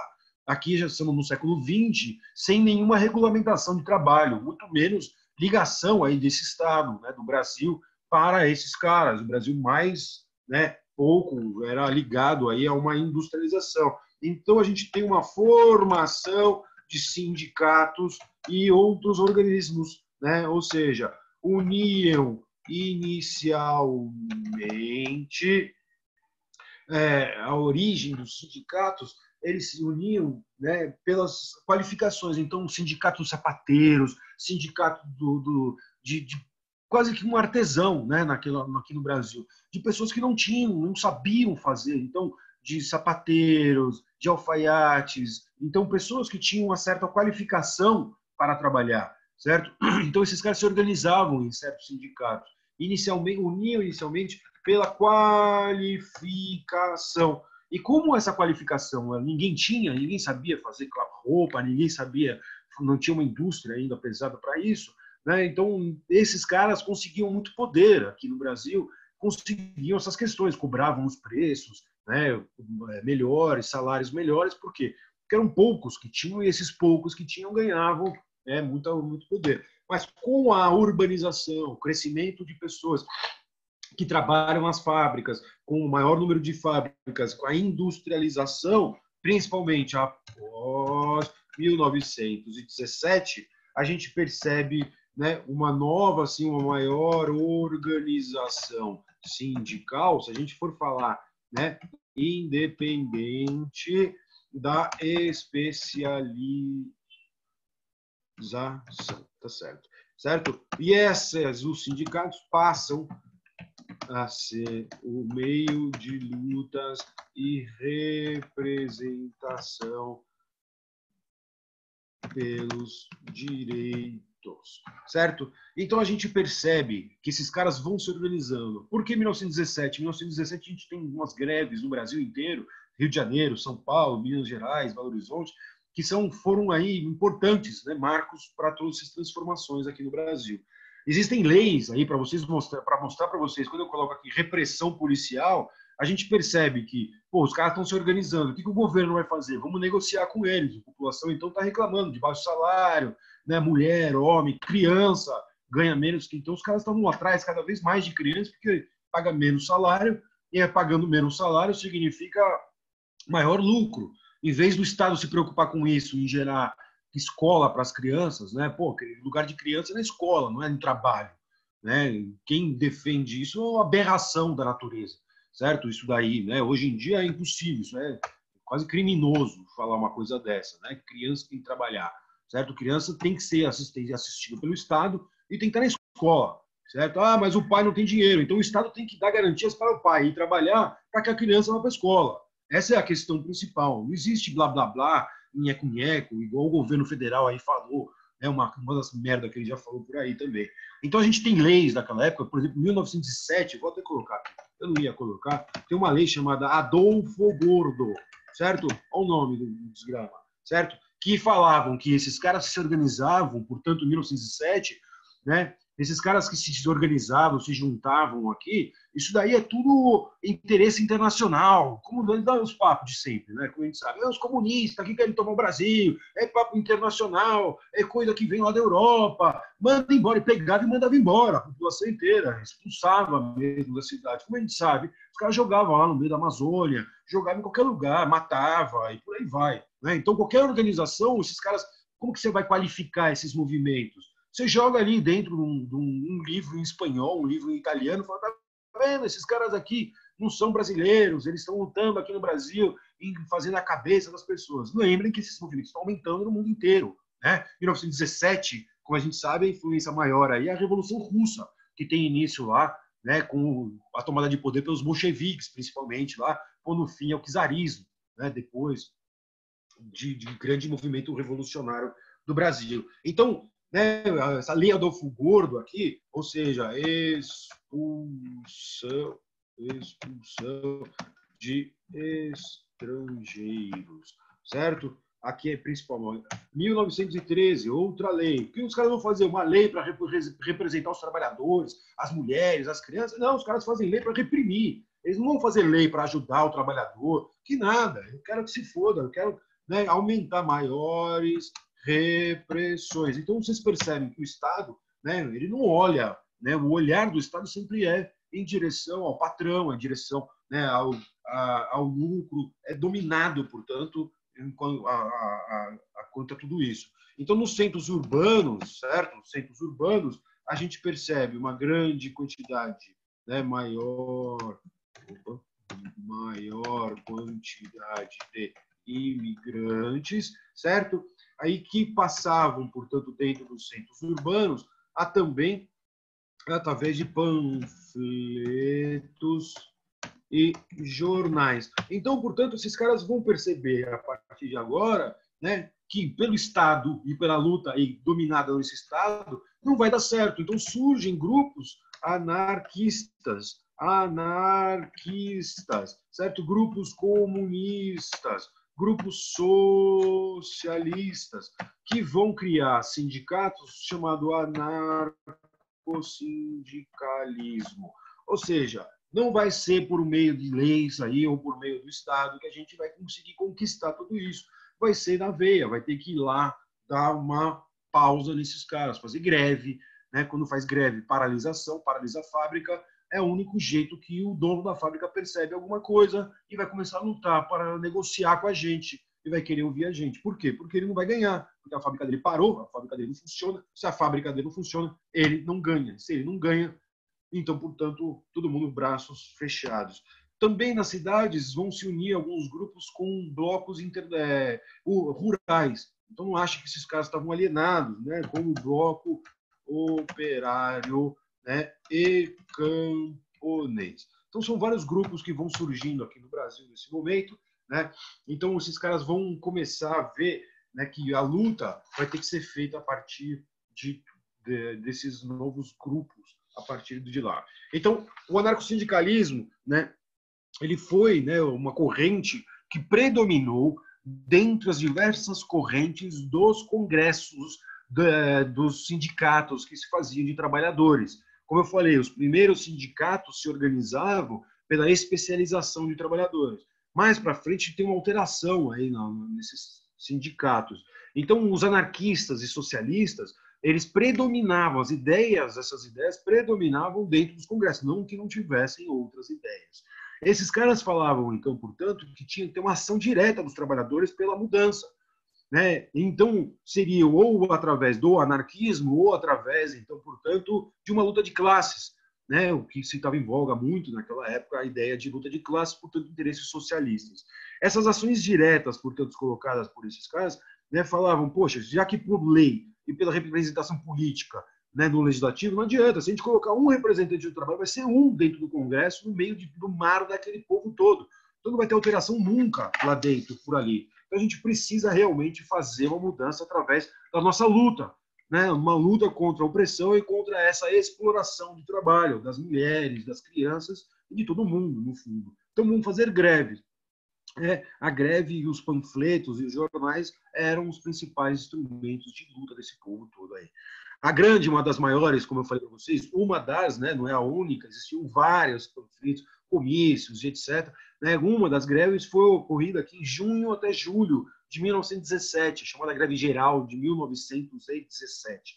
Obviamente influenciada em 1917 pelas ideias bolcheviques da Revolução Russa, mostrando que o povo tem uma alternativa ao sistema capitalista. O capitalismo, portanto, internacionalmente, naquele momento, nas primeiras décadas do século XX, estava sendo criticado à torto e à direito, certo?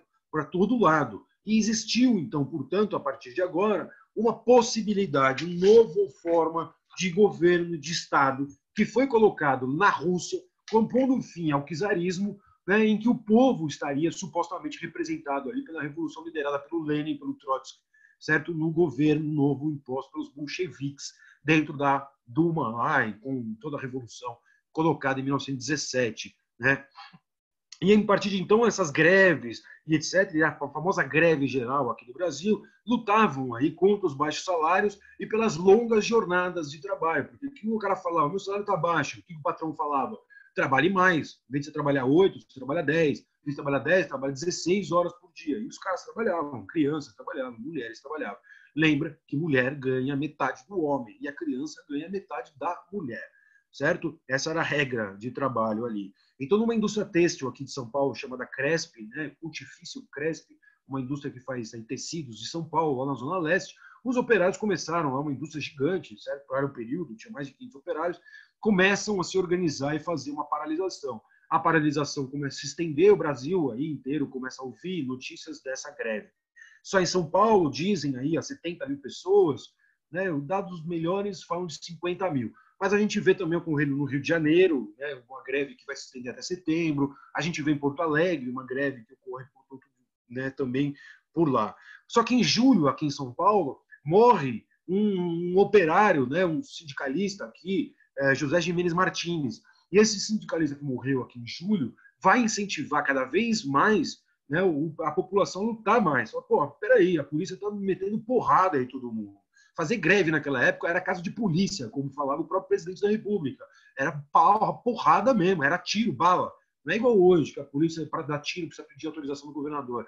A polícia ia lá e metia bala mesmo nas pessoas. Então, fazer greve, só se fosse um coletivo muito grande. 60, 70 mil pessoas é muita gente para uma cidade daquela época, de um porte como São Paulo, né? Confrontos com a polícia, comoção, todo mundo vai parar no cemitério, milhares de pessoas no cemitério, lá no enterro dele. E você acha que a polícia teve alguma alteração? 2 dias depois, mata um operário e dessa vez uma criança. Aí a greve vai desguingolar para tudo quanto é lado, né? E os caras, né, os donos das empresas começam a pressionar o governo. Peraí, né, alguma coisa está acontecendo. A gente precisa dar um jeito nisso tudo. É criado um comitê de defesa do proletariado. Né? Nesse comitê de defesa do proletariado, é uma negociação dos proletariados, dos operários, portanto, com o grupo patronal, com o grupo de empresários.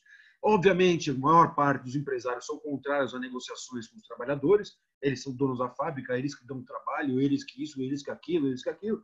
Né? E alguns grupos começam a ceder e fazer negociações. E conseguem, portanto, fazer essas negociações com a diminuição do combate da polícia, portanto, controlar a força de segurança, e, ao mesmo tempo, também se propõe a aumentarem os salários.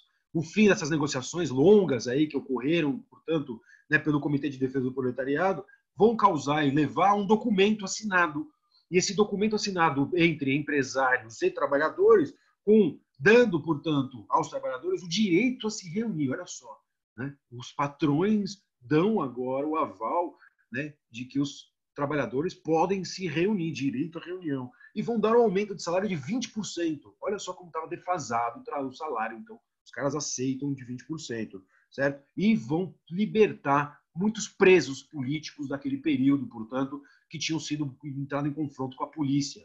Né? Então sai um documento. A vitória, portanto, dos trabalhadores ressoa por todo São Paulo e mostra que existe uma forma de luta, portanto, entre os trabalhadores que deu certo, né? Que tem uma esperança, portanto, né? Daí para frente. Por quê? Do grupo patronal era o medo de que aquelas ideias da Revolução Russa se estendessem pelo Brasil.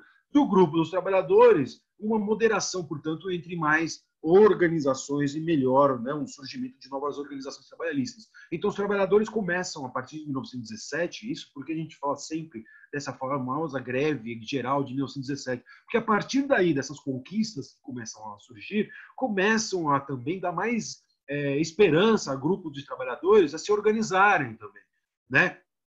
E os trabalhadores se organizando vão montar aí ligas operárias, mais sindicatos, ou ressurgem sindicatos que tinham sido fechados anteriormente. O Rio de Janeiro, idem. Né? O Rio de Janeiro teve uma greve lá também de cerca de 50 mil pessoas. Certo? Em Recife, uma paralisação gigante também, até setembro, né? Lutando lá por jornadas de 8 horas de trabalho, né? Por uma regulamentação de trabalho das mulheres, certo? Melhores condições, né? de trabalho, ou seja, o fim da insalubridade, né? E a abolição do trabalho infantil. A abolição do trabalho infantil. Essa é uma pressão, pelo menos para a minha área, importantíssima. Porque se você vai abolir o trabalho infantil, significa que o Estado vai ter que lidar agora com uma grande parcela da população, que são as crianças. E aí, o que eu faço com essas crianças? Jogo na rua? Não, né? O que eu tenho que fazer? Alguma coisa. Né? Esse chamado coisa chama-se escola, chama-se educação. Então, é uma grande parte da luta para criar escolas públicas no Brasil, vem daí também. Né? Para ter escola, para ter universidades, para ter tudo isso, a gente deve muita parte dessa luta disso, está ligado a esses interesses.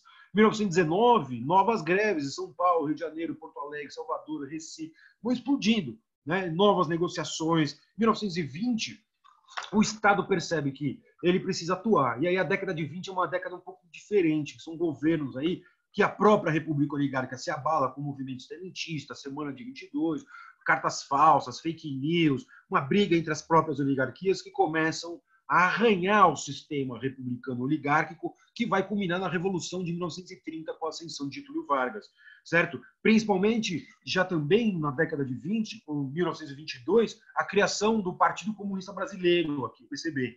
E o Partido Comunista Brasileiro, no caso aqui no Rio de Janeiro, quando ele foi criado, ele traz, né, também ideias dos camponeses, de um bloco chamado Bloco Operário Camponês. E aí o Partido Comunista, portanto, brasileiro, ele já nasce e entra para a ilegalidade. Né? Já vai até 1927 na ilegalidade. Estando ele ilegal, não significa que as ideias sumiram. É proibido ter o Partido Comunista, mas não é proibido os caras se alinharem a outro partido, e nisso significa que na década de 20 esses caras vão ganhando, mesmo que era pouco, mas tem maior espaço de fala dentro do Congresso, dentro do jogo do poder, dentro do Congresso e dentro dos poderes legislativos, portanto. Então a gente começa a perceber um novo Brasil que se avizinha aí, né, que vai levar a Revolução de 30. Né? É uma coisa muito diferente o que vai acontecer. Então a próxima aula, a minha aula vai ser a preparação da Revolução de 30. E se eu conseguir, eu já dou 30 e já começa o Getúlio Vargas aí no Brasil. Então, assim, dúvidas sobre repúblicas oligárquicas. O que falta o professor falar? O que aconteceu durante a Guerra Mundial? Substituição de importação. O Brasil não conseguia mais importar aquilo lá. Então, nem adiantava taxar os produtos internacionais. Olha, eu vou taxar os produtos internacionais para fortalecer a industrialização. Porque a Europa está em guerra. Né? A Europa está em guerra. Se o Brasil tivesse sacado isso, produzido industrializado antes, era fornecedor para a Europa durante a guerra. O que o Brasil fez? Se fudeu, né? Para variar. E não é só uma tal de política de substituição de importação, porque na guerra ninguém toma café, né, meu amigo? Na guerra é bala, é tiro e bala, é pólvora. Né? Ninguém vai parar ali na fábrica para tomar café. Né? E aí, quem vai para as fábricas na Europa, volta para as fábricas, são as mulheres lá. Né? Então a gente vê uma mudança muito grande, né, aí do século XX, com a guerra, com tudo isso acontecendo no Brasil. Bom, dúvidas? Eu vou encerrando a nossa aula aqui, eu vou dar uma lida. Então era uma política, peraí, vamos lá. Professor, quando o senhor vai mandando? Peraí, para os estados. Então era uma política que prejudicava a economia, já foi, obrigado, professor. É claramente perceptível que o povo financia as atividades econômicas, mas historicamente não há retorno algum. Sim, isso mesmo, Glaucio. A dívida sempre foi pública, quanto aos dividendos e poucos. Exatamente, Glaucio, o que eu te falei, a socialização das perdas e o lucro sempre é privado, particular. Né? A ideia é essa. Tanto que saíram agora, assim, não sei se vocês se ligaram, para quem quiser falar sobre isso, eu vi que toquei aqui num assunto que algumas pessoas gostam, saíram alguns manifestos internacionais dos maiores bilhardários, trilionários, sei lá quantos caras têm de dinheiro, do planeta.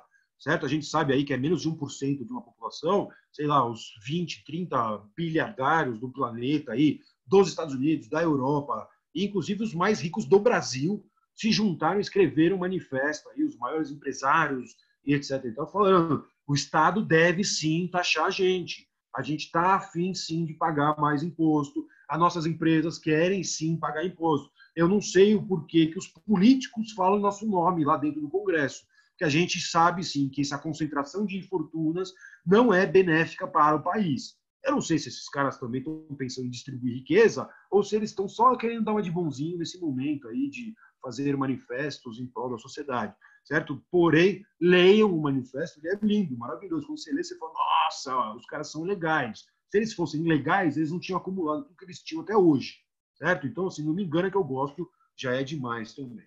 Tudo bem? Bolsonaro, o próprio sistema capital, a concentração de renda é positiva. Como é que é? Bolsonaro basicamente defendeu o trabalho infantil recentemente. Basicamente não, viu, Henrique? Certo? Ah, desculpa, estava privado aqui, não vou falar quem é. Perdão.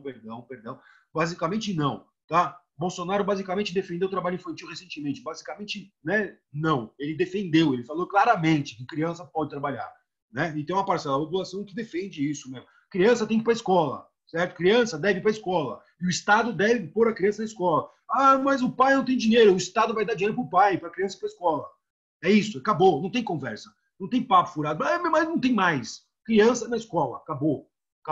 Certo? E não é para a escola para comer, é para estudar. Certo? Na escola é para usar uniforme, é para estudar. Não, é para estudar. Acabou. Ah, mas não tem comida. Dê comida, é para estudar. Ah, mas não tem dar uniforme para estudar. Ah, mas vai lá para ganhar uniforme. Não, vai lá para estudar. E tem uniforme porque é obrigação do Estado dar isso para a criança. É obrigação do Estado dar todos os meios que a criança precise para estudar. E acabou. Não tem mais, nem menos. Ponto. Vai estudar e para a escola. A escola tem que ter tudo. Eu fui dar aula em colégio público, que era um fim do mundo. Está no meio da aula. Olha só, eu estava dando aula, o professor da sala do lado faltou. Aí estava chovendo, um caos na cidade de São Paulo. A sala do lado, para não ficar sem aula, o professor, aqui, Bruno, dava aula nas duas salas ao mesmo tempo. Imagina a loucura. Aí choveu, desabou o mundo. Chovia nas duas salas de aula, dentro da sala de aula. Essa é a realidade do Brasil, certo? Então a gente tem um grupo privilegiado, né, educacionalmente, que a gente percebe aí o que está acontecendo, e esses caras querem cada vez mais isso. Né? Nem para o próprio sistema capital a concentração de renda é positiva. Não, para nada é positivo. Não tem, né? Só é positivo para quem é bilhardário, né? Que vai ficar mais bilhardário. Existe uma propaganda que estão pegando aí a galera da cidade de vocês, turma, que é impressionante. Então eu vou falar sobre isso. Saiu aí algumas notícias, não sei o que vocês andam assistindo pela internet. A galera que fala do mercado financeiro, saiu uma onda nova aí, dos caras que saíram do Itaú, montaram a XP, que montaram o banco, que blá blá blá. Esses caras enganam o povo e continuam enganando. Né? A Bolsa de Valores nunca teve tanta gente no Brasil. E daqui a pouco esses caras vão roubar o dinheiro de todo mundo. 90% das pessoas que põem dinheiro na Bolsa saem com menos dinheiro do que entraram na Bolsa. Isso é óbvio. É o óbvio. Se você tem R$1.000 e põe na Bolsa, compra e vende ação, seus R$1.000 ali, meu amigo, não fede nem cheira. Você, desculpa falar, a real é essa. Mas um cara que é no banco, ou um cara que é bilionário, o cara vai lá e compra 1 milhão de ações, o cara compra 1 bilhão, 500 milhões de ações, ele vende uma empresa, o preço e o valor de mercado ali da empresa, quando o cara joga 500 milhões de ações, seu R$1.000 nem fedeu, cara. O cara nem sente, é um peido, entendeu? Aí, nem vi, passou, só fedeu, ele acabou. Então não dá, no sistema capitalista não existe jogo equânime, não existe igualdade no capitalismo. Isso não engana, isso não existe. Se o cara tem 1 milhão e você tem R$1.000, o cara vai ter 1 milhão, ele vai ganhar só de juros pro ano que vem, muito mais do que você trabalhar o resto da vida inteira com seus R$1.000. Você entendeu? O cara tem 100 milhões, o cara tem 1 bilhão. O cara dá um peido ali, ele ganhou 1 milhão. Certo? O cara tem 1 bilhão, ele deu um peido, seus R$1.000 ele gastou ali no cafezinho. Entendeu? Então, R$ 1.000 para quem tem 1 bilhão nunca vai ser igual. Nunca vai ser igual. Não tem como ser igual. Porque o que o cara investe ali, seja, se o cara não fizer nada, ele for para a rede, fica parado, esse 1 bilhão vira não sei quanto. Se você pegar R$ 1.000 e for para a rede, no mês que vem você não come. Essa é a questão. Né? Então, o mercado financeiro não tem igualdade, isso não existe. Né? Mercado capital, não entra aqui, o meu banco XP, o meu banco novo, o Santander, esses papos furados, essas blogueirinhas aí, que saíram aí, que é umas blogueiras agora, que era tudo Bolsonaro, chamando a galera. Isso daí, meu, cara, mudaram, né? Ou é a igreja, Cristo, sei lá de quantos lá deles, que falam as pataquadas dele, ou é isso. Eles querem dinheiro, velho. A ideia é essa, todo mundo quer dinheiro, todo mundo quer ganhar. O sistema capitalista é ganhar, trabalhar, receber salário, dignidade e etc. Você tem que ter muito, né, o que está muito, né, esse negócio, o day trade aí, que me falaram. Para quem não viu, turma, assiste lá o Greg News, acho que todo mundo já ouviu falar. Assiste o Greg News aí desse mês, que fala desse tal de day trade aí. Eu não concordo com o Gregory News, certo? Eu achei, alguns programas eu gostei. Esse do day trade, achei que assim, ele está muito superficial ainda. Achei muito, ele descobriu agora que existe aquilo lá. E esse tal de day trade aí, né? Essa tal de Betina e etc. E tal. Isso é enganação, turma. Isso é enganação. É enganação. Tá? Pode me processar, fazer o que diabo. É enganação. Né? Meu, dinheiro, velho. Bota dinheiro. Quer dar dinheiro? Dá dinheiro para o professor. Eu dou minha conta aqui, ó. Não é brincadeira, hein? Tô sendo irônico. Pelo amor de Deus, hein? Certo? Olha, vou dar dinheiro, deposita aqui que você vai ganhar mais. Ah, não deu, vai ter uma crise. Né? Sei lá, né? É meio fácil. Bom, enfim, turminha, fecha aqui, a gente percebe que o Brasil está inserido num sistema capitalista ferrenho, só que o Brasil, nesse sistema capitalista, é agroexportador. O Brasil não é industrial. A Bolsa de Valores do Brasil é de café. A gente tem uma política, portanto, dominada por esses caras. A gente fala de machismo, de racismo. Isso daí era comum, né? É complicado falar essa palavra comum, mas é a herança do Brasil que a gente vê, percebe, que é trazida aí do Império, do Brasil colonial, e etc, etc, etc. E as desculpas esfarrapadas para a justificação de tudo isso. Ou seja, foi a partir de muita luta, muita conquista, de muitas mortes, de muitas vidas, que conquistaram e chegaram a esse momento de ter aí representatividades, né, de outros movimentos que hoje em dia são tão importantes, que são os direitos dos trabalhadores e por aí vai. Beleza, turma? Dúvidas? Não? Alguma Professor, coisa? em relação às reivindicações trabalhistas, elas foram repassadas de forma igual? E quais eram as condições de trabalhadores ex-escravizados? Ou era bem diferente, mesmo conseguindo esses direitos? Então, nesse momento aí, David, já falando do início do sindicato. Nem existe aquele papo que hoje em dia os caras falam, você tem que pagar uma tarifa para o sindicato, você tem que ter isso. Você ter um sindicato significa você ter uma organização, né, nesse momento. Hoje em dia o sindicalismo é outra coisa. Tá? Então a gente não pode ter o olhar de hoje. As negociações eram fragmentadas. O sindicato não tinha uma representação política, não existia líderes sindicais no Congresso. Isso aí vai ser uma característica só de final da ditadura, né, que a gente percebe, né, esse movimento sindicalista, e depois o esvaziamento do movimento sindicalista. Na década de 20, o governo federal aqui vai tentar esvaziar esses movimentos aqui, lançando fake news, perseguindo, prendendo, deportando, essas leis aí, Adolfo Gordo, essas leis de deportação, expulsão de estrangeiros, elas seguiram, né? Você percebe? Só vai acabar quando Getúlio Vargas fizer uma nova Constituição em 1934, com a criação da carteira de trabalho, com a regulamentação do trabalho. E lá em 33, né, em 31 ele cria o Ministério da Educação, em 33 o ensino torna-se público, em 34 é obrigação, direitos e deveres do Estado dar educação para toda a população, está dentro da Constituição. Só em 34 o Brasil assume isso. Sabe quando que a França assumiu isso? Na Revolução, com Napoleão Bonaparte. Educação. Olha o Brasil, 200 anos depois, falando em educação. E os caras acham ainda que, nossa, é um absurdo, né, que ter educação para todo mundo, e etc. E tal. Então, assim, o conceito e a concepção de Estado que a gente percebe é o seguinte: eu sou oligárquica, né, ou eu sou empresário, não é que a empresa é minha. E aí a sua pergunta, David, é: eu faço a negociação com o trabalhador.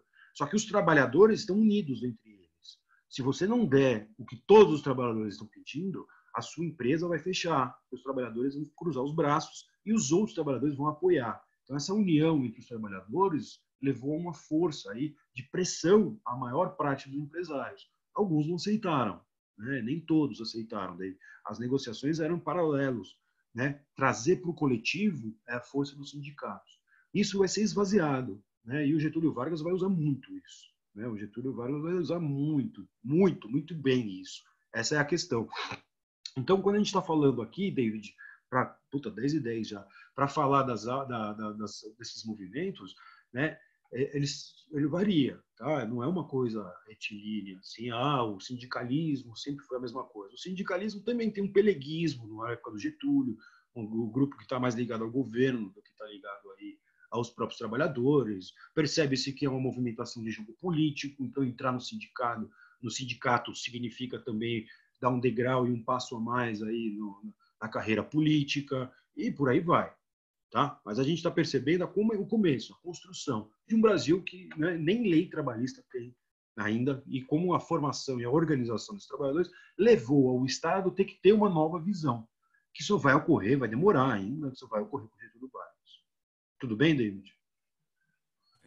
Professor, na real, eu não sei se eu não acabei entendendo, mas a minha dúvida era, por exemplo, lembra quando o senhor mencionou que os trabalhadores conseguiram 20% de aumento no salário e tal? Sim. Então, esses trabalhadores incluíam, por exemplo, escravizados também, ou não? Era só restrito a uma parcela de trabalhadores, sabe?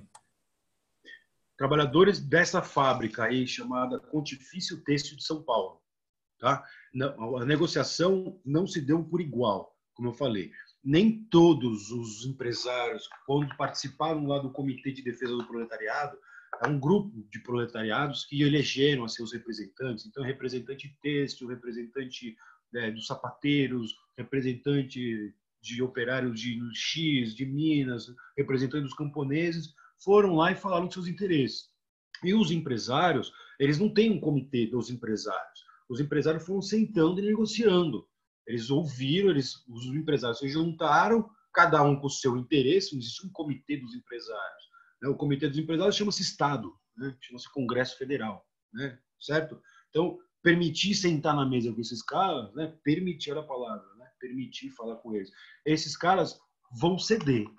A maior parte do empresariado cede.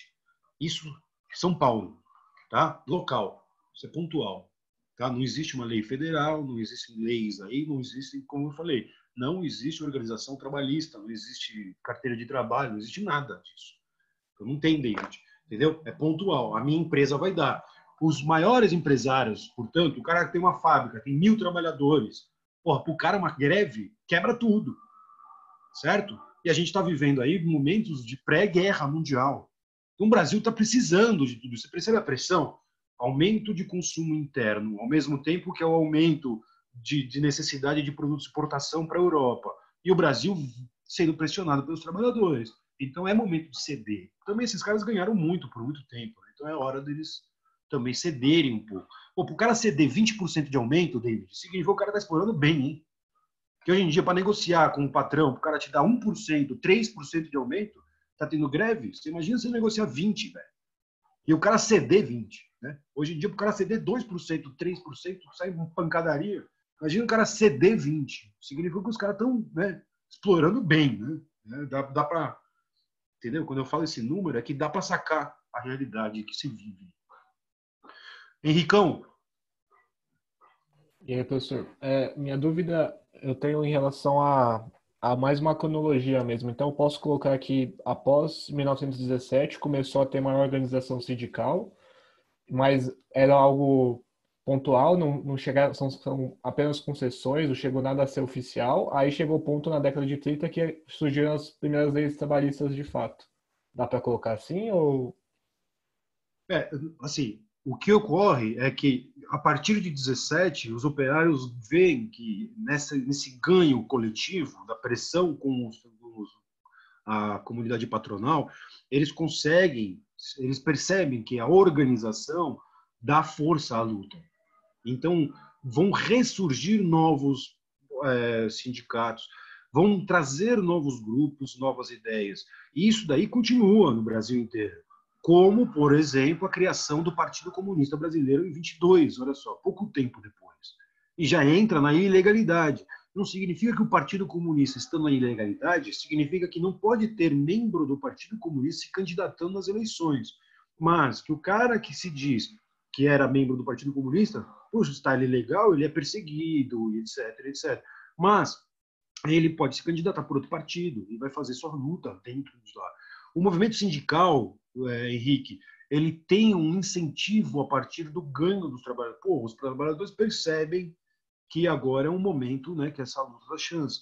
Mas também, Henrique, existe uma outra visão, tá, sobre isso daí, que assim, eu deixei para o final, aliás, ultrapassei aí o horário, vou tomar uma bronca. Mas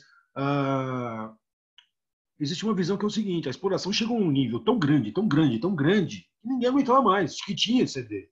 O cara ceder 20% de aumento é porque ele mesmo percebeu, cara, a gente está fudendo tudo, né, meu? Pô, porque agora a Europa não consome, não tem para onde exportar, está em guerra, guerra mundial, e etc e tal, e o Brasil é um grande mercado interno. Se eu aumento o salário, eu aumento o consumo. Se eu aumentar o consumo, a gente tem um desenvolvimento do Brasil. Você entendeu? É mais ou menos por aí. Bom, eu caí aqui, turminha. Vocês estão aí me vendo ou não? Estamos te ouvindo. Sim, sim, sim. Apareceu para mim que eu caí. Acho que o outro professor está querendo entrar.